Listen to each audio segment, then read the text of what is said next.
نہ ایسے کنجوس بن جاؤ کہ اپنے ہاتھ گردن سے باندھ لو. جو بھی آ رہا ہے نہیں, بیگم بول رہی ہے کہ اس دفعہ کچھ عید پہ اچھا کھلا دو, نہیں. سالہ آیا ہوا ہے, چائے بھی نہیں پلائی جا رہی, سمجھ رہے ہو. دوستوں نے کہا یار ہمیشہ ہمارے خرچے پہ ہی کھاتا ہے, آج تو ہمیں نہاری کھلا دے, نہیں.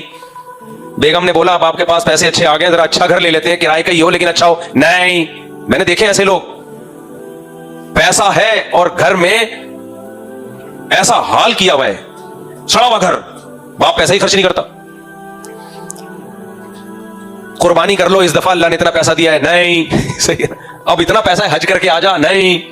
جب پیسے کا معاملہ آئے گا, نہیں.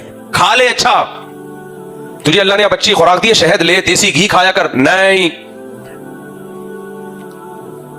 2 بچے ہو گئے, تیسرا پیدا کر لے, نہیں. کھائے گا, یہ کھا لے گا. تو یہ کون لوگ ہیں؟ مکھی چوس. کنجوس کو مکھی چوس پتہ کیوں کہتے ہیں؟ مکھی چائے میں گر گئی تھی تو مکھی چوس کے پھینک دی, کہہ رہا یہ چائے پہ پیسہ لگا, ضائع نہ ہو جائے. صحیح ہے نا. سخی آدمی اللہ کو پسند ہے بھائی, اللہ ہاتھ کھلاؤ, اوپر والا ہاتھ نیچے والے ہاتھ سے.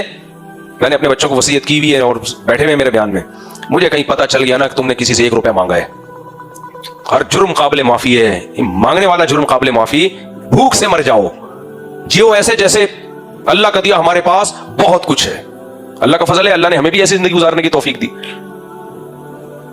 کبھی چہرے پہ یہ نہ لکھ رہا ہو ہے ہی نہیں, پیسے ہی نہیں ہے.